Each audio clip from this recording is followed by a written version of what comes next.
art industry oba abayimbi they don't need handouts. Sirowooza nti 13 billion ezaweereddwa art industry zinaasobola okutuuka ku mwana ali ekabongo. Abayimbi batuuse ku stage nga tebekyetaaga kuba miliyoni 2. Yeetaaga abeere nga yeetegeka afune. You cannot move on the same pace ya Bobi Wine.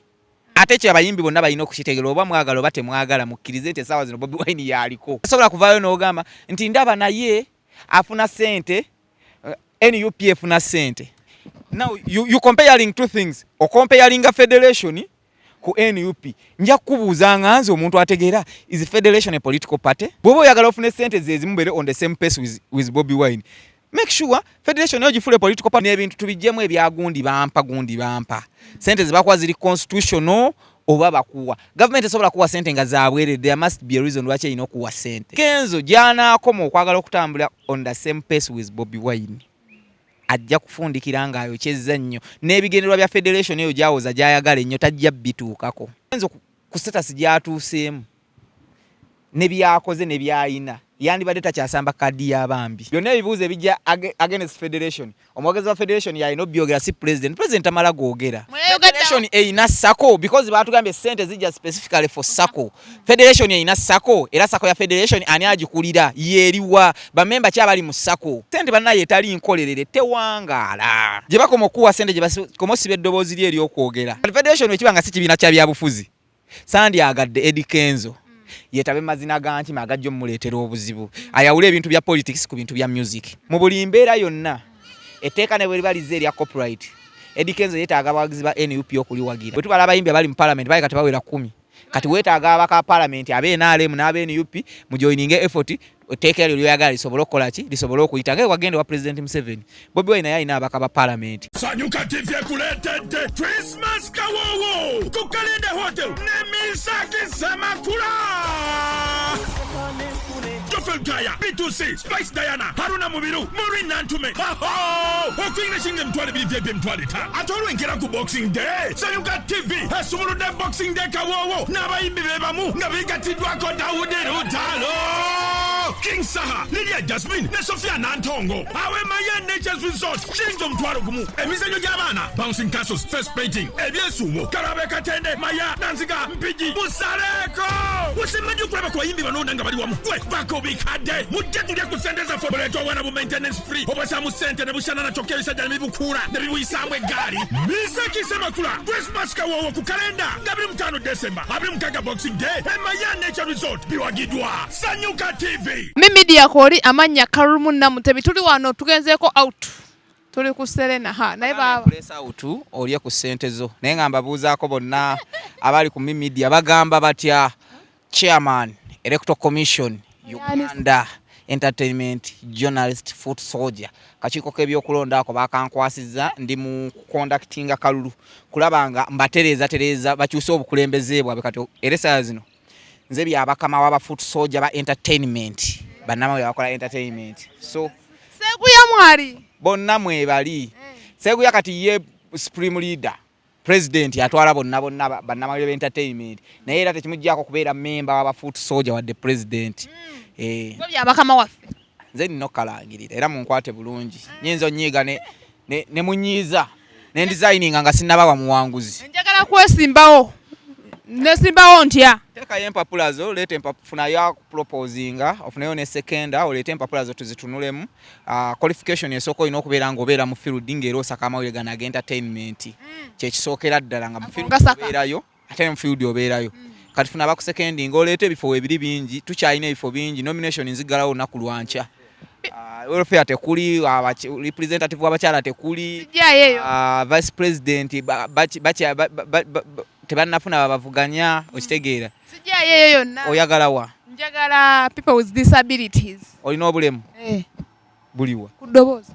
obedda ntudde n'abaliko obulemu nkwata bulungi twatandika ddi awo kudoboza oliwulira mwe wadde embalala nga mujaguza olunaku lwammwe nze tomanyira kyekiriwo mwendi ogamba otya mugamba muti eyo eno tuyiriba muyiribe tukidde olwaleero entertainment ogiraba otya tetunagenda wala entertainment ennaku zino nti amawulire gabuzeebuzeemu naye nga gakyalimu g'amaanyi ate entertainment ya Uganda it's a series era nkyanoonya ani yawandiika seri eyo era ani yagidirectinga kuba buli lunaku tubeera na new episode pa episode no nemba ku kino oli nembeera ku kino oli nembeera ku kino so kati seri za amaanyi so nkyanoonya director ani yawandiika ekintu ekyo yawandiika seri eyo gye tutambulirako ya entertainment mu Uganda wano yes series zino tuzibuukamu oba tuzibuukamu ne tuziddira kisinzira butya bw'ogiraba abamu bazibuukamu abamu ne bazisigala nga zibakubye okitegera tikatwa big eye yagibuukamu yadde engulu n'afuna numbers kati ayima ne kukivula abantu ne bakola ki ne bamuwagira kati eyo mu episode gye yalimu ng'akubwa n'abanga agivuddemu n'atransit nga nadda mu episode ki mu episode endala so kati abalala ate bo zibakubirayo ne bakola ki ne bakafiiramu bangi ojja balaba waliwo ne gwe nalabye alina ekivulu wankulu ku 31 ojja bala bangi nno si baakusaaga bangi mwana gwe togamba alien skin yalina nkwa ne mzee Ronald Mayinja yatugamba akomyewo ne sinnamulaba oba yakomawo n'abaaki yakomawo nduddo mulaba gyali omulabako yakola press conference yatandika okuperforming yadda mu shows azikuba tebannatandika mu booking ate lwaki omuntu ate okomawo ne batakubuuking natandikira wali kigunde kiwaatu mutontiisatiisa oba kiwaatu ye yamukomyawo nabyetaaga bowlereza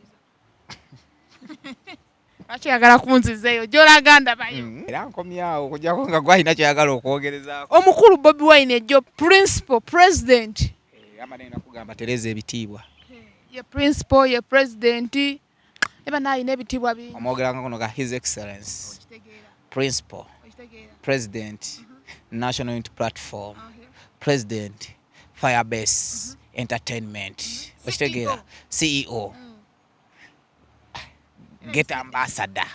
geto gladiator era kayimba ke yakubaawo nayewe bigundi nayewa amanyanga mayitirivu n'engambo omusajja afakine situlekeddeyo wadde tata kyalimu ebyo kati ali ku matters of national importance tutunulira binsonga za ggwanga we yavuddeyo okwogera katuuti byayogeddeko wabirabye yayogedde ku bayimbi naddala ssente ze bagenda okufuna zino bwe tuba tutandikira ddala omenyaamenya gwenga basically njala kutunulira nnyo statement ye ku nsonga za art ze yayogedde ekintu kye yabayogedde kyekintu kyekimu kyazza abagamba ebiseera ebisinga lwakuba abantu abamu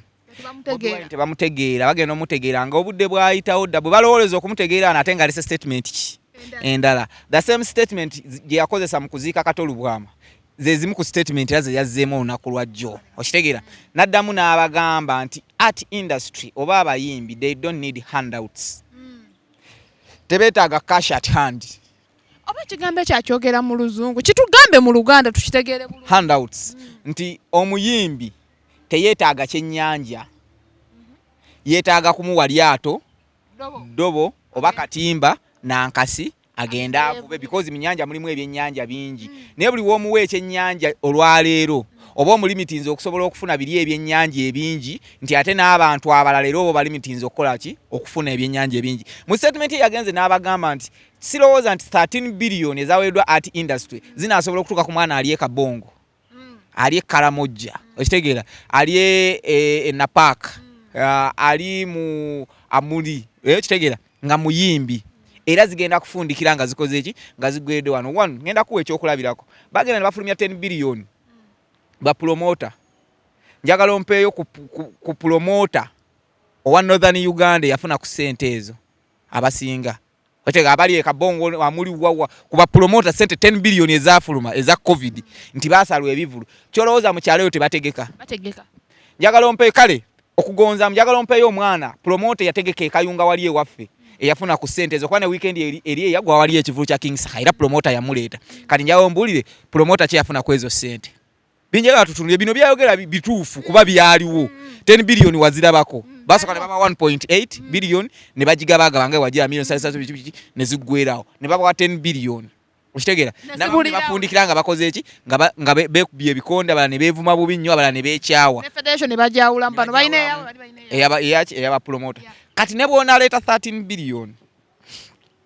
kati abayimbi abasinga batunulidde 13 billion balowooza zigenda genda oba mu federation oba mu wuma which is not true 13 billion zigenda genda mu budoctrine obwenjawulo oyinza okusanga wuma oba federation nga bwenaaba efunyeeko ekinene nnyo eyinza nofunako obukadde nga 3 oba 4 okitegeera kati Bobi kyayogerako n'abagamba tetwetaaga handouts wabula tukole ku bintu ebinyigiriza n'ebiruma art. 1 twogere ku price gye batujjako okusiba baana mu kibuga. Okitegeera bye biino okukolebwako nti omuyimbi oba agenda otegeka ekivulu yeetaaga okusiba baana. Twogere ku misolo ku ssente poliisi zeetujjako okuwa clearance y'ekivulu okutegeka ekivulu. Twogere ku ssente poliisi zeetujjako okuwembwa okusweepinga ekivulu kyo. Twogere ku ssente ze batujjako cases zeetujjako okutimba ebipande. Nze ndowooza omuyimbi yandyetaaze nnyo ebyo ebigenda okumuyama nti singa omuyimbi yonna ayogera ku bintu ng'ebyo okitegeera ne tubanga ezo ssente tuzikendeeza nti ojja kusanga cost of production y'okutegeka ekivulu nti ekivulu ekibadde kimalawo miliyoni 7 nga bulabe kyakinsaka nti kyagwedde miliyoni 7 ku 10 ojja kwekanga nti ajja kikolera ku miliyoni meka 5 asobola okufissaako nti bw'anaafuna abantu nga Kingisaha bwe yafisse nti asobola okukola ekivulu n'afisse miliyoni 5 naye gwokkiriza nti ku 13 biliyoni ezo Kingisaha anaasobola okufunako miliyoni 5 ng'omuntu. Anti kati wano wenkubuliza ekibuuzo Mako abayimbi bayinza okuba bakirabiramu ange eyo nga banaaba kituufu babyogerako naye singa banaaba tebafunye wonoone bwe bayita handouts babanga abakolera promoter cause for them abasinga tebategeka ango gye bakirabiramu tebategeka biki bivulu. Anti kati kankulaga ekintu kimu nti gwe omuntu buli waakuwaayo omutwalo leero enkya tosobola kugenda kumusaba mulimu abantu abasinga nti omuyimbi leero bwe banaamuwa 13 biliyoni nga bwe bazitunuulidde okitegeera n'azifuna kijja kubeera nnyo kizibu okugenda atuule abagaininga gavumenti bannaye poliisi etusaba ssente nnyingi ez'okutuwa license ekukkiriza okuholdinga show. Lwaki kijja mubeera kizibu because poliisi bajja mugamba zino ssente z'osoloza emisolo gye tukuggyako ate mwe tujja ssente ziri ze tukola ki zetubawa okitegeera naye omuntu buli waatakuwa mugambe gwe wayiza ezo ssente zonzijjako nga tolina kyonziriza zaakye nnyingi then you start bargaining for yourself okitegeera because guno omusolo tebagujja tugeze tebagujja ku Eddy Kenzo yekka nti oba ategese festival kolonti gwe bagenda okujjako omusolo n'omuntu ali ejjinja n'omwana ali embaale n'omwana ali aluwa n'omwana ali ekkotido n'omwana ali ku nsalo ya Uganda kisolo okitegeera naye bazimujjako because poliisi yeetaaga clearance. Ngenda kuwa ekyokulabirako ffe twategeka ekivulu awe waffe ekangumira mu kisaawe naye poliisi otuwa clearance yokka tujjako emitwalo 8 ekangulumira kati ku show y'omutwalo bo ntuteeka abantu 8 okitegeera ku show y'omutwalo oba ntuteeka abantu 8 okitegeera kati ntuteeka abantu 8 nanyini venue ansabye akakadde okitegeera ow'ebyuma ansabye tugeze miliyoni 10 n'okumpa zi screen okitegeera nti kati ezo zonna ngendo zijja kugolowooza ekangumira osobola oteekawo show n'ofuna abantu mutwalo kizibu okitegeera kati byo byenjagala abayimbi basooke babeere nga batunuulira kola ekintu ng'olaba kigenda kuyamba mwenna. It's not personal interest but abantu abamu baagala nnyo personal interest kuba ye aba akimanyi nti nze ndi w'amaanyi singa zino ssente zijja kujja nja kufunamu kitegeera nze kale banampaayo miliyoni 2 abayimbi batuuse ku stage nga tebekyetaaga kuba miliyoni 2 yeetaaga abeere nga yeetegeka afune okitegeera because handouts z'omwa teziwanga ssente bannaye etali nkolerere tewangaala. Maka n'ekintu ekya I think ba omuyimbi basobola owuliriza oba ngezesa singa muntu mulala yajja n'abagamba nze nina kyenfiringa nga nze Bobi ono bamutwalanga politician anti kale bw'onaavaayo n'okyogerako bajja kubuuza toli muyimbi tegeera bintu byabwe byakuyimba but the more they give you money the more they compromise you okitegeera gye bakoma okuwa ssente gye bakoma osiba eddoboozi lye ery'okwogera oba tolina freedom of speech because omuntu bw'aba akuwa ssente tugeze omusajja bw'aba njagala kigeza bwe nti singa oba omusajja aba akuwa ssente ewaka okitegeera tosobola kuba na lukusa lumukoshoninga ku bikiggwe by'oyaga because aba akuwa ssente okitegeera otugeza noga mwetaagako ssente ate bwe naamubuuza waluddeyo nnyo ate naamusobola omusaba ssente okitegeera ate bwe okitegeera kati otuuka n'obeera compromise nga you cannot express yourself okunnyonnyola ggwe n'okwogera ggwe ekyo kikyoyagala because of something which is small okitegeera kati babayimbi bano kye batunuulidde Uganda erina abayimbi abasokka mu 3,000 okitegeera kati tugeze ebibiina byabwe ebyo kale tugeze ekinene nnyo babawaddeko akawumbi kagabizeemu 13,000 buli omu asobola afuna ssente mmeka kyogamba zagenda ofuna zinaasobola okukyusa obulamu bwe naye nga ate bw'oba omutererezza omulimu omwana ne bwasiba ekikaali oba ekiveera n'ateekamu akakadde k'essente n'afunayo omuyimbi omu naye ne yeegattako ng'akoze kashoke ne bwajjamu miliyoni 5 atiise miliyoni 4 zisobola okukyusa obulamu bwe n'abaako ekirala kyakola kati ffe kye tutunuulidde kati era tosuubira nti omuntu wa bulijjo ajja kubyogera Bobi Wine alina obyogera because muyimbi okitegeera lwaki Bobi Wine waayogera abayimbi bareactinga nnyo negatively because abamu baagala kutambulira ku peesi yemu ne Bobi Wine and some artists are biased ku Bobi Wine Okitegeera because ye akola statement ngeri jeno gwe nojjanga oli biased nga otakinze muntu personal. Okitegeera n'omuddamu nga ye naye nga ye yakoze statement ngeri jeno art industry oba abayimbi baba wadde sente ate gwe nosukango nga some artists are biased kimu abamu balema okukkiriza nti yabaleka abalala baagala okulaga nti bali relevant batambulye ku pace ye ate gye bakomye okutambulira ku pace ye gye bakomye okwokya n'okufiira mu firimu zaabwe because you cannot move on the same pace ya Bobi Wine. Ate kye abayimbi bonna balina okukitegeera oba mwagala oba temwagala mukkirize nti essaawa zino Bobi Wine yaliko oba oyagala oba toyagala abantu gwe baagala kati gwe tolina kyojja kubagamba bakole ki bakiwulire buli kimu kirina ekiseera kyakyo. Okitegeera replies emukola zijja kubeera nnungi nnyo ng'abantu bamaze okumukyawa naye ng'akyalina feva y'abantu tolina kyojja kumugamba muganda alina okola ki n'okitegeera gwe tasobola kuvaayo n'ogamba nti ndaba naye afuna ssente NUP efuna ssente. Now you comparing two things comparing a federation ku NUP nja kubuuza nganze omuntu ategeera is federation a political party. Kibuuza Eddy Kenzo kwa yabi. Era gwe nkibuuza nze nganze kuntegeera nja kubuuza is federation a political party NUP political party. Bw'oba oyagala ofune sente zezimu bere on the same pace with Bobi Wine make sure federation yo gifule political party bagamba okuva n'olwalero federation kifuze kibiina kya byabufuzi tugenda kufunamu ba MP bagenda kujja beesimbewo akabonero kaffe kaakano tutandike okuvuganya awo tujja kutula tugambe nti munnaayo kibanga kati essaawa zino bona nti Bobi Wine avuddeyo n'acomparing nti FDC lwaki efuna ssente awo tumudiscussinga ne tumugaa ssebo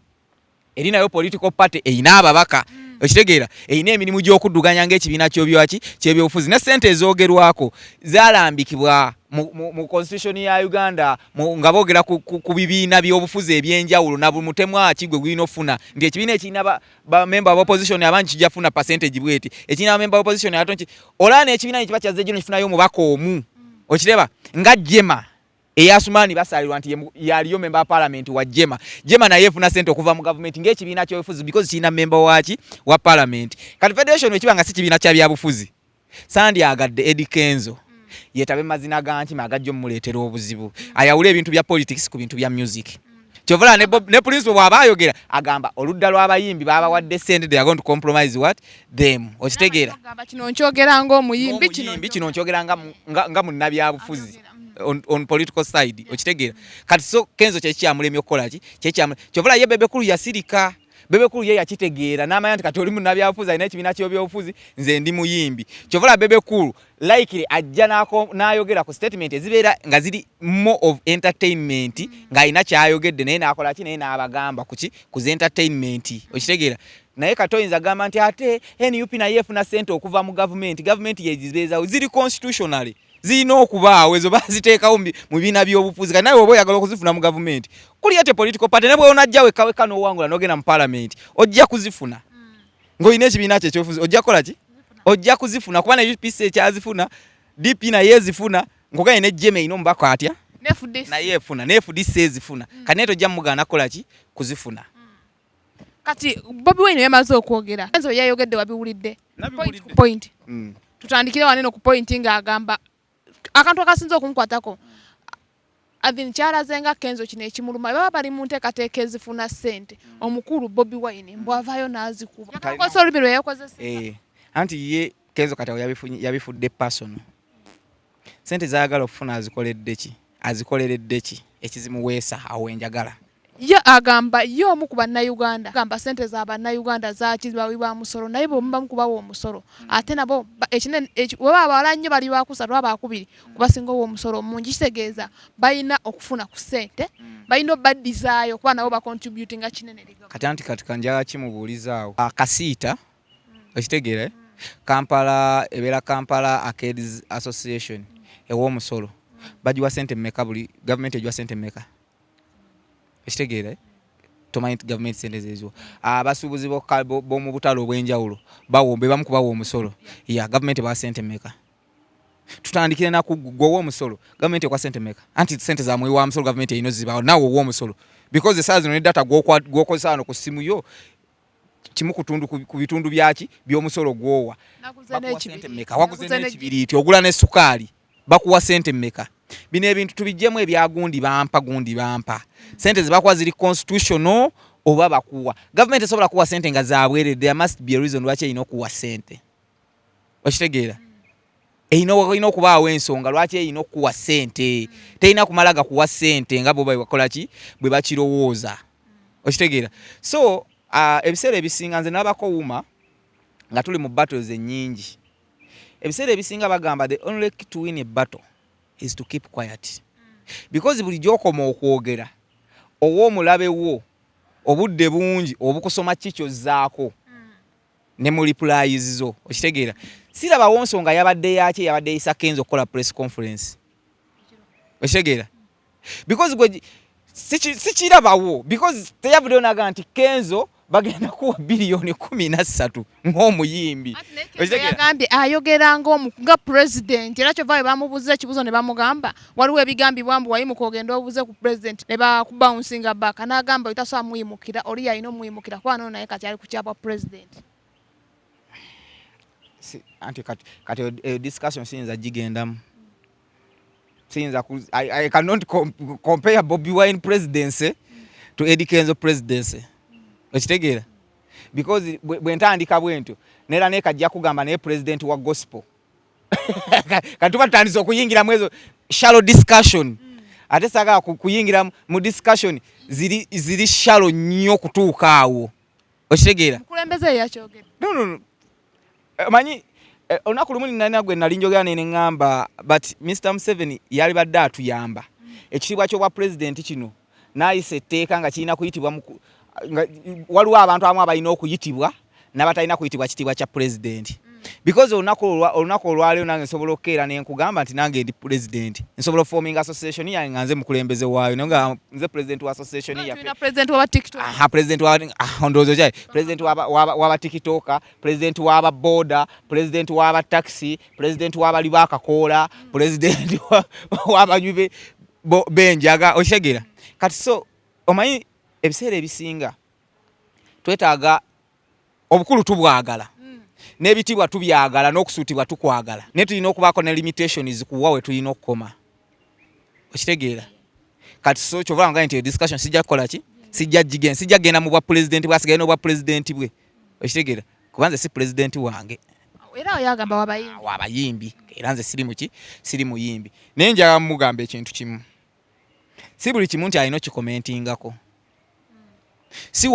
owakabina akanene si alina okwetaba mu buli mazina waliwo amazina agabayirawo nga tegeetaaga bubina bunene okitegeera kati Kenzo gy'anaakoma okwagala okutambula on the same pace with Bobi Wine ajja kufundikira ng'ayokyezza nnyo n'ebigendererwa bya federation eyo gy'awoza gy'ayagala ennyo tajja bituukako yakakasizza n'agamba by the end of this month gye tulimu oba next month ey'omwaka ogujja mu wiiki ezo ezisooka copyright law egenda bemaze ofulu anti ebyo era abigamba mmwe yabagambye atya kiddemu bulungi gumu yatukakasizza n'atugamba by the end of this year oba by the end of this month oba by the beginning of the other year weeks ebbiri ezisooka mu January copyright law kye bali mu kulwanirira bigenda babifu anti tunadde njagala omumbuliza ekibuuzo nti bagenda giteeka ddi ku order paper oba because wabagambye mu weeks ebbiri ateeka okubanga amanyi olunaku lwegenda ku order paper saaga mbeere nga mumukwata bukwasi njagala tubuulire ddi lwegenda ku order paper okitegeera because erina okujja ku order paper okitegeera bagipresenting mu parliament kati kamuyigirize kuba ayinza okuba yetakitegeera balina ogireeta erina okubeera ku order paper bagipresenting mu parliament either parliament ekkirize oba egiyisa oba egigoba okitegeera bwemala okugigoba bagikomyewo okitegeera bwe bagikomyawo parliament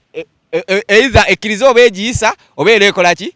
kati bwe bagigoba ogwokusatu balyoke bagenda olumu mu vetting oba awo wenyini speaker asobola okugamba nti kale tulonde bameka abawagira lino etteeka nga limaze okutebolingibwa ku floor of parliament toyinza kutukeera nkya n'otuuza abantu abategeera ng'otunudde mu kamera onyonyola abantu abategeera nti egenda kuyita mu nnaku 2 okitegeera egenda kuyita mu weeks 2 tugenda mu Christmas na gitebolinga ku floor of parliament tugenda mu Christmas abaka bagenda because ne bwe liyita olwaleero floor of parliament ne bali olitebolinga ne bali vettinga ne liyita president yeewaayo obudde bw'okulisayininga so yayogedde ne president amugamba nti agenda lisayininga olujja bwe lutinga alisayiningirawo omanyi ekyo blood anti nkugaye president ne waba yali ne president ne boogera lina okusooka okubeera nga litebolingibwa ku floor of parliament okitegeera bwetobolingibwa parliament erina ogivetinga either egiyise obanga majority ewegaana okuwera nga 3/3 of parliament ziganye okugiwerako bagigobe bwe bagigoba balina okugikomyawo okitegeera balize emirundi egi ne bavetinga okitegeera aho ne balyoka bavetinga naye etteeka lyayogerako likyalina mu consultation bakyali mu consultinga ku bantu abenjawulo linaba nakudda ku floor of parliament singa lyadde lyakomyeko ku floor of parliament waligenda nti muna ligenda kuyita mu nnaku 3 manya mu weeks 3 zagambye naye telinaba nakudda ku floor of parliament buligenda kuyita mu weeks 3 kati no wano wetwetagira ennyo ebintu by'okulowooza nga tonnaba kwogera kye nagambye nti okwogera si kwe kuki kwe kulungi omuntu ategeera amateeka ekyo aba akimanyi era asobola okulizoninga naye namugamba muzeeyi by'otugamba otulimba nze njala mumumbuliza ekibuuzo kimu abagenda ku federation kuba nze sigendayo njagala mumubuuze ekibiina kyagambye kimazeewo kigenda weza mwaka kinatera oweza omwaka ng'ogyeko ensonga ya copyright lo gye beekutteko ate nga Hildaman yagireeta ku floor bwe bagikwasa ogitembeeta ababulire other achievement zakoze federation zetuuseeko ekibuuzo twakibuuzaako emabega kawo ne bagamba bazze batandise celebrating abana abantu okuva emabega mwabadde mwamalamu essuubi nga zininga olaba buli lwakubiri waliwo jam station balina abantu be bacelebrating ate tali badde bacelebrating Pastor Bugembe. Is celebrating your birthday is a success? Is it a success? Celebrating your birthday is it a success? No, okungamba nti leero tugenda ku celebrating Pastor Bugembe, is that a success or an achievement for federation? Bya federation eteza ezimu ku federation byetunuulidde ku celebrating abantu mbwezizamu ne unity mbayimbi bamekanga atabala bagivuma Gulunedi yavayo n'avuma federation okitegeera Fina Mugerwa n'akola ki naye Fina Mugerwa soko muleke no. Kwanera badde nabo anti no nkulaga okay Gulunedi yavayo Moses Matovu n'avaayo okitegedde Spice Dana n'avaayo Waiki Benda nedda Waiki Benda yabyeganye naye soko mubuuka yagambye tebakyankalanangako interview ndagikoze njite anti kati nze nkuwadde abange okitegeera kati yo unity gye bakola ki gye boogerako awe nno nerera badde nabo ku URSB yalina no signinga kuki ku sente za Fina badde nabo ku URSB anti Fina agendayo nga representative wa Huma not wa federation goba tote kitegedde Fina esekuyita ejeno wa Huma si wa federation okitegeera bwebanga federation yalema okukwatagana n'akabiina akali e Kampala ka Huma kati n'akwatagana bali kotido walaba abaana b'ejinnya nga babagamba they know nothing about federation tebajiwulirangako ne matu gaabwe tebagirabangako ne president bamugoba kati bwebanga jinja walemye ate olwo mbaale okitegeera kati ebintu byatubitunulira ekisajja kikulu nze Kenzo nali musabye ekintu kimu kuba yayinza olowooza tumwogerako bubi nti tetumwagaliza akole omulamwa gwa federation kye gwagendera ekyateesaawo federation aleke okutunuulira nga ye bwagamba nti yajja kutereeza ebyo ebyabwe okitegeera ebyasoba ali ku UPR bukya federation yajjawo kale yatugambye nti kati UPRS kale guno omwaka mweno kotale esasuddeko babana abantu federation besobodde okulwanirira UPRS nebawaako ku ssente nabo tetubalina ntuulira kimu wasula ya basente zaffe nyingi wasula yakola bwati bukya wasula avaawo kyebagaa tebasolooza aba UPRS okitegeera kati mulimu ebintu ebimu ebiri technical byalina okutunuulira ave mu bizine entalo za social media gundi atwogeddeko bwati gundi atwagala singa bwavaayo natali responding ku Bobi Wine ani anamunenya nti munaye waganye okwogera ku lwa federation because kati Bobi yamaze okukibambaza n'agamba abantu sente zaali zimbye eddwaliro kitegeeza batadde mu kooti y'abantu batambulenga abantu babalaba nti be baalya ssente okitegeera ate nawe nojja n'ovaayo ne weewaako obujulizi nti atulemesa buli ssente lwezikola ki lwezijja kitegeeza otujustifyinze nti oli kyeyayogedde ekituufu muli kulya ssente za muntu wa wansi naye singa ose bagamba siise teyejjusa nekibuzo nekijja gy'oli kuba bingi era byasigadde nga bitambula ddala bakubye live social media kozi yagikoze ekiro interview press conference yagikoze ekiro nga abantu basobola girunning bagenda girunninga leero bibuzo byazze bingi nga byebuuliza buzibu ki bwe balina bano ababiri kuba Bobi Wine ne Eddy Kenzo kuba biyinza kuba ati bifuuse paso Bobi Wine talina buzibu na Kenzo Kenzo yalina obuzibu ne Bobi Wine tiyagaana okukkiriza nti oli yagenda amanyi Kenzo malwakwayo temanyi Kenzo asamba nnyo kaadi y'okumusaasira ey'abambi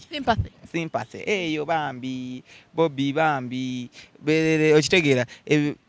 because tuwetaaga kuba na buzibu na Bobi Wine kubeera oyinza omubuuza buzibu kinaga yagaana okunona ku kisaawe ng'akuzaayo mbiri ebyokugaana okumunona ku kisaawe okitegedde ne kati Kenzo ku status gy'atuuseemu ne byakoze ne byayina yandibadde takyasamba kadi y'abambi eyo yali badde agireka agikole ki agyesonyiwe kuba kati Bobi kati ombuuza nti Bobi alina buzibu ki ne Kenzo Bobi ali ku nsonga za ggwanga Kenzo ali ku nsonga z'abayimbi there is a big bali mu ggwanga nkulaga saabali mu ggwanga bali mu federation kamba si bonna si bonna abali mu federation kuba ne Morris Chiria muyimbi wa ggwanga naye taliimu okitegeera Nobby ali muyimbi wa ggwanga naye tali mu federation Mickey Wine taliimu Zex Birangirangi taliimu Eddy yawe abo bonna bakati bangambye abali mu ki kati there is a big gap nesindi huyo taliyo between Bobi Wine and Kenzo okitegeera space y'amaanyi nnyo okugamba nti Bobi Wine alina kati Bobi Wine obuzibu omanyi obuzibu bwa Bobi Wine webuli Bobi Wine alina buzibu ki ne Muhoozi alina buzibu ki ne Nobert Mao alina buzibu ki ne President Museveni kyova olaba era tojja musanga ng'agenze ewantu nti ayogera ku Eddy Kenzo ajja kugamba ajja mu speech ajja kuliramu amannya Muhoozi na Museveni bayinako obuzibu omuntu abantu babaako n'obuzibu baba ayogera that's why Kenzo ajja musanga ng'ayogera ku Bobi Wine kyekijja nti Kenzo alina obuzibu ku Bobi Wine si Bobi Wine kuba na buzibu ku Kenzo okitegedde because ye ono tamuyinaako na buzibu talina na nsonga lwaki amwogerako bali mu nsi yanjawulo nnyo okusinziira ku Eddy Kenzo Eddy Samusuza yagambye yamuyita ajje mu federation yalabe ekituufu ekiri yatuma ani ono Hildaman mbw abayimbi bonna basobola okujja ku Sereni ye lwaki tajjako ku Sereni nalaba ekiri anti Sereni ye lwaki tajjako wa Sereni nalaba lwaki ye tagenda emagere n'amunnyonnyola ekiriwo oba lwaki tagenda ku ofisi za NUP ekavule n'amunnyonnyola ekiriwo anti oye agamba oli president w'abayimbi bwetudda mu kyabayimbi jonziza ndabayo bwetudda mu kyabayimbi agamba ne waakola ate president we lwaki yasituka n'agenda akyalira president Museveni ate nga naye muyimbi lwaki Museveni si yagenda ku Sereni okumulaba no ekibuzo nakyo olina okyeddamu because Museveni naye muyimbi ayimba mpenkoni n'ayimba alina obuyimba bwe bungi ne mu kalulu akawedda mu kalulu kali alina oluyimba lwe yayimba okitegeera kakitegeeza muyimbi lwaki teyasituka ye lwaki president Museveni teyasituka n'agenda ku Sereni Kenzo n'amuliramu ekimu Kenzo yalina okusituka okugenda mu State House obukulu busingagana omukulu w'ekika teyenkanankana na katikkiro wa kika byanjawulo okitegeera katikkiro ate teyenkanana wa mutuba okitegeera wadde nga n'owo mutuba aba alina baatwala naye ate katikkiro aba w'amaanyi ku ye okitegeera ati mu bufunze Bobi Wine w'amaanyi ku Kenzo gw'olaba ki anti gw'olaba nti ku byenkunnyonnyodde naawe kyolaba gw'olaba Kenzo w'amaanyi ku Bobi Wine wano nze mbuuza nkugambe mu bufunze kitegeeza Bobi mw'amaanyi nnyo ku Bobi kati kankuweyo ekyokulabirako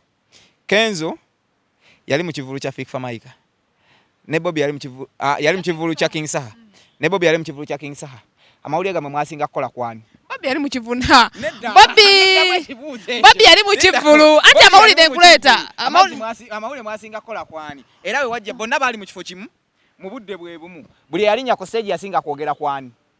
Bobi big up kati ekibuuzo kyo nkizzemu oba okyayagala ansi endala naye bakana akafaananyi abaana ke batambuza ke kaleesa obuzibu nga Kenzo alumwa ng'alumwa omumwa Kenzo ng'oli akola ki ng'oli aseka nga akoze ki ng'alina gwahaga akafaananyi ako katambula ng'awalema haaga anti Rema ate teyamuwa haaga walaba ne ba B2C yabawa ne Rema n'awa Rema bonna yabawa buli eyajjanga yamuwa okuggyako Kenzo nze namulaba amanyi Kenzo yali ayingira n'aba SFC babiri nga bakutte AK47 ng'oyinza ogaba tuli ku ki naye simutegedde yampitako bwati emmundu ziri bwe ziti naye principal yajja n'aba Eddy mutwe naye ekifo kyonna nakisaanikira nga talinaako wadde emmundu ge bayita amaanyi osobola okuba n'emmundu zo mu kifo oli najja nga talinaako na mmundu n'akuovateekinga abaana ba Galaxy abo tuli basonyiwa bo bakola mulimu gwabwe mbaagala nnyo bakola mulimu gwabwe bakola batya bakuropinga akafaananyi omusajja alumye bw'atemu ng'oli akola ki oli ali mu kifuba kya Rema kyokka bafuloola bajooga okitegedde kati so naye Flora ayinza okuba yakuba ekifaananyi bambi Eddy Kenzo musaasira tamanyi kituufu kyakukola tamanyi kituufu kyakukola kyekimubonyaabonye ate Kenzo nze mumanyi asobola okujjawo n'akola statement ate naddayo ne mugikola naddayo n'ayomba nga abamawulire mwe mwamutomezza bwe buzibu bwe nga ate yakyogedde naddayo n'agamba amawulire abo babi kati obalaba bye baakoze nga ate yakoze eki yeyabyogedde kati so alina obuzibu bw'amaanyi yeetaaga yeetereeze kyakubiri federation ndowooza erina omwogezi terina mwogezi yali omwogezi yali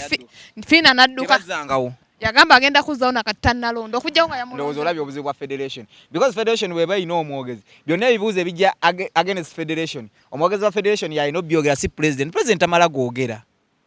akiwa president alina kumala googera kyekyawula president kuba n'abalala ne buli wolaba president ng'abasana n'akola press conference n'ekiro saamu n'ana olw'okuba oli ayogedde n'akola press zabadde 8 zabadde essaawa 2 kitu twatusawo ssaawa 2 we yatandikidde akalimi kaba katunuddewa 8 mu Luganda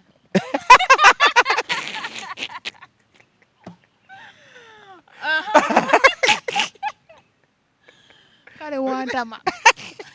okitegedde mwabalwana Kenzo ate nga mulwana kinza atali muyimbi mwabakuba sente ze nze mubuulira kituufu tewali sente ze nze mubuulira kituufu Eddy Kenzo bw'alivaayo ne mulaba ng'ayogedde ku misolo gye tukisasula poliisi okutegeka ekivvulu n'avaayo n'agamba nti cricket ovo ya gavumenti lwaki etusasuze miliyoni 15 ku 2 okutegekawo ekivvulu okitegeera n'avaayo n'agamba gavumenti tugisaba bwe mba temulina function kololo mutandiko giwa abayimbi ku busente obutono batandika okutegekamu ekivvulu nga si kweyagaliza okitegeera n'atandika okwogera ku ebyo ebintu ebigatta ku bayimbi tetujja kuba na buzibu naye because ebyo bigatta ku muyimbi omu kyenkugambye nti sente zazze 13 biliyoni naye bameka abagendo ba beneficiary bameka okay nade njagala omumbuliza ekibuuzo sente baziwadde sako federation erina sako wadde olina omubuuza ekyo ekibuuzo yaganye wano omusajja mwabadde mumujjako federation erina sako because baatugambye sente zijja specifically for sako federation erina sako era sako ya federation ani agikulira yeeriwa bamemba ki abali mu sako oba federation sako byebibuuzo bye mulina omumubuuza muleke sagala nnyo muleke muntu kujja yayogera ebyayagala kwogera yamubenga mu taxi bagaba batya mumuteeka ku task okumubuuza ebibuuzo abantu bye beetaaga okuwulira okitegera because n'abayimbi abali eyo baawulidde 13 billion tebamanyi zigenda gabwa zitya bagenda zaallocatinga batya zigenda tambula zitya okitegeera era bagenda kuba bagambe babbye sente zaffe naye nga bagale zigenda mu sako nga ne sako tebaliimu kati ekyo ekibuuzo kyalibadde beebuuza zigenda mu sako ki nalibadde nsubira Eddy Kenzo okujja okutuula awo abagabe bannaye bagambye zigenda mu sako kife nga tetugimanyiiko baani abakulira sako eyo byebyo ebintu byalina okuddamu ave mu bino ebyokwagala okurespondinga Bobi Wine okitegeera because bw'omala okumanya nti zigenda mu sako nga tolina sako olina okuliyetingawo sako amangu ago zisobole okujja okitegeera kati byetulina okudisikasinga distribution ya sente zino egenda kubeera etya baani abasuubirwa okuzifunamu okitegeera ye omuntu bwe bazimuwa agenda zizza ati oba bamuwa kutwala tewali kuzza awo alina bubeezi buzibu ku Bobi Wine nga bwe nkugambye because ate Bobi Wine waba tayagaliza industry before Bobi Wine joining politics zino sente baali bazifuna alina okuba nga alowooza nnyo n'amanya nti kino ate Bobi Wine nti yatuyamba nnyo okugenda mu byobufuzi yensonga lwaki gavumenti etubazeemu value ekitegeera yensonga lwaki gavumenti etutaddemu amaanyi nti osanga singa Bobi tali mu politics Kenzo nti singa Bobi tali mu byabufuzi Kenzo waali osanga Bobi Wine ye yalibaddewo okitegeera nti singa Bobi teyagenda mu politics n'abalekera space osanga awo waalclaiming nga teyalibaddewo kati byalina ate yalibadde yeebaza nnyo Bobi Wine nti okugenda kwoli mu byobufuzi kwamuyamba nnyo okulaba nga afuna space gy'aclaiminga okusinga okumunenya because ffenna tukimanyi bulungi nti Kenzo ne hit okuba hit ezo adde wali ze ngamba zino ez'okuba gavumenti biwoobe tubikooyo biki ebyo because volongoto siti mu volongoto okutandika okuba ezo ennyimba ezo ezikoonera ddala gavumenti luvannyuma lwa Bobi Wine kuyingira byafuzi na kutandika kukwatibwa nti bwe yamala oluziku gavumenti nega ekitegeeza kati akasajja kalina amaanyi tukeetaaga ku system okitegeera twazaawo lwaki bw'aba agamba yali w'amaanyi nnyo yali akyabanja sente za stamina ze yayimba mu 2010 mu campaign ze yayimbirako campaign mu 2010 baazimusasula juzi recently wano 2017 okitegeera 2 in fact 2 yayimba 210 naye yazibanja wano ngalema ndoza Dr. Amazo mutu asiwe bazimwera wesuli ali ku mistiru naye yayimba 2 meka era nagamba nkyaba banja naye lwaba yali w'amaanyi nnyo lwaki yali azibanja nga tebazimuwa kitegeeza alina kwebaza ono ntono we yajoyininga ne balyoka bamanya value ye okubeera nga bamwongerako ogamba Kenzo alina kwebaza kati ate yali yadde ayongerera ddala Bobi Wine mugagendera ddala mu byobufuzi beerera ddala eyo gwe buli w'obeereyo feeno nga tukama kati oyo omuntu ayagaliza industry ngoyo munaamujja because egyakoma okugenda eri n'anyeenya omuti nga mweno mulonda emiyembe kati be ekibaluma ate nabo baagala babeerenga yanoga ku muti waggulu tojja kwenkana anoga ku muti oli bw'aba anoga eri ku muti gwe teega gino egiyise mu kaveera keegimuguddeko okitegeera mumugambe genda ne guli guugulibwa osanga bw'alinnya n'anyeenya nga waliwo emirala egikola ki egigwanga gw'olyoka olonda okitegeera because omuntu ne wabanga anoga ku muti emiyembe era ajja kugamba gwali wansi tolonda miyembe egyange okitegeera kati eno wini era kigambibwa mbu singa kale asigala mu politics bana bali mu music beyaleka music n'abaleka n'adda mu bibye oba ayagala bigata bino ajja kuba music era atadde oluyimba kati ate ayagala akwe music yenkana atya abeno akola atya gye bamugano performinga gye bamugano tegeka shotomenti ekivulu ekyasema tetwali naawe 2018 ekyakyalenga tetwali naawe okuva oli yali azzeemu okutegeka okitegeera kati atadde eno mundu nga akoleyo ki gwe osobola okola bizinesi gyotafunamu kati Kenzo yeewummuza aleke kulizoninga bw'ati anti akomewo eno mu bizinesi gyatafunamu ate gyabaddamu mumuganye kibanga n'okola edduuka ne bagamba toggulawo libeere nga lisibe ate wekyano ga jangu otule wano ku mulyango jangu otule mu dduuka lyo okitegeera kitegeeza oba tolowoozezza no kintu nabagambye eno geemu nyangu nnyo Kenzo bw'alala Bobi Wine amulumya omuntu ayingira ebyobufuzi simple and precise Kenzo ayingira ebyobufuzi oba agenda yeesimba e Masaka ne Makindi asobola okwesimba o Makindi Ssaabagaba gyavuganye laba muzeeyo laba mulozi aje Makindi ayina yamaka big talent teri baka laba mulozi asobola okwesimba wajjavuganye Makindi mulozi agambye we mula ajjavuganye no kati tuli mu kumwanguyiza system aleme kubeera okuba mimiro ajjavuganye Makindi awangule agende mbyobufuzi omulonzi yegwanyiza otomulinde akutulira gamba owe mula amulabye nga tasobolawo amulabye nga tasobolawo ng'omukulembeze tajja kubeera nominated asobolawo bwa federation nga tumaliriza bubaka kibwowa Kenzo nga tumaliriza tuwumbira ddala byonna ebibaddewo byonna bikine byeyogeddeko gatta n'ebya Bobi njamugamba nti tukyamwogerako nnyo ate tukyamulumya nnyo omutwe naye akola ekintu kimu manyi principal yalina akagamba ebintu ebitalina makulu tobiwa makulu asirikeko si buli kimu kikyetaaga response ate si buli kimu kikyetaaga reply ebintu ebimu abirabe abitunuulire avuge kyalina vuga asirikeko ye nga president asigale ku agenda ze ekitegeera asigale kwa because oli amukozesa ensobi kati Bobi yazze n'ayogera Kenzo statement n'agibuukira byonna ebirala Bobi byayogedde ensi yabivuddeko eri ku statement za Kenzo okitegeera tibaba bamaze okukulabisa n'okukozesa ensobi kati alina okwewala okubeera nga akozesebwa ensobi okitegeera afokasinge ku bintu ebimugattako baba yasalawo kugamba nti ati yagala kutereeza music industry agitereeze ate talina bwajja kutereeza music industry nga talina bannabyabufuzi okitegeera kati ekyo alina okubeera nga akimanya social media ogenda bajja abatimu Eddy Kenzo mu buli mbeera yonna etteeka ne bwe libaliza erya copyright Eddy Kenzo yeetaaga abawagizi ba NUP okuliwagira ekitegeera yeetaaga bannabyabufuzi ba NUP okukola ki okuliwagira because bwe tubala abayimbi kuba etteeka tugambe eri abayimbi bwe tubala abayimbi abali mu parliament bali kati bawera 10 kati weetaaga abaka parliament abe NRM n'abe NUP mu joining effort etteeka eryo lyoyagala lisobola okukola ki lisobola okuyita nga wagende wa president Museveni Bobi Wine naye alina abaka ba parliament mulumbe naye omusomeremu ekintu nga wagende wa president Museveni DPA ina abaka ba parliament gende wa Mauna yo musaba abaka ba parliament nga wagende wa Museveni FDC na ye ina gende wa Amuliyati obe wa Dr. Besigye omusaba abaka ba parliament yegobakolaka kuyega omulungi bobo inacho yagala okuyisaawo nego bona loza nti onakisizaawo ku kamera mbu copyright bagenda gisigning ate naba kulondebwa bwe bakeere ncha ne bagikuba ngafuna kyatu abaana ba timu Eddy Kenzo ogenda badda wanga nze nkolera abantu anti sikolera muntu nze saagala kumpaana nze njogera kituufu so kati social media tenvuga ate tenfuga Temuyina kye mumugamba mu bufumbo. Tebayina. Kale gwe nyiizizza taddamu kumpa kyaggulo. Ono omwana tunamusobola guno omwaka gunaggwerako nga tunakusobola. Ndi mukulembeze nagambye ate ndi byabakama. Otandise oteeka mu byabakama onoonyayo mu nnyimira akalulu bannange enzijja kwesimbawo. Mpozi sibe bano si bwe mu abalonda mbadde nina omwana gwe njagala osomera ennamba eno. Ennamba ya Dayasi eno kangisome esusse. Oba omwala ayagala kulya Dayasi. Bannange abaana baagala nnyo okulya. Essimu ya Dayasi eri 0704 muwulira bulungi 18 92 41 ngisomye ereeta Walugembe Dayasi njiddemu 0704 18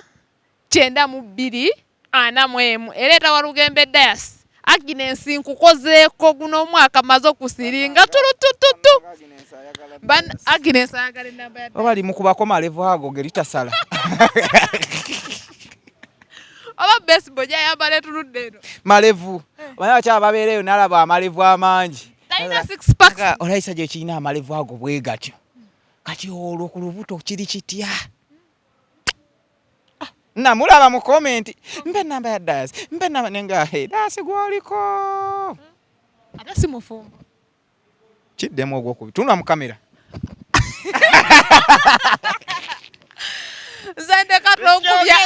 ekyaki. Kyogere. Agnes nkukozeeko omwaka. Kyosembeyo nti si muki. Kyogere. Gwa kyogedde. Buki.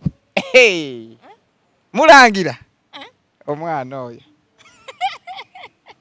Ate kye namuziwako kimu. Ayagala nnyo ekatwawo wamunyumira. Ekatwe. Oba ne bakuli simanyi bulungi. Wama mbeere bulungi mweraba Agnes kutumidde nkusirize ono muveeko. Mwagaliza. Nze mwagaliza. Kiina amalevu ago kijja kugamwisaako ku lubuto bwe kiti. Awulire nga kyekyo. Wantama. Nakoowa.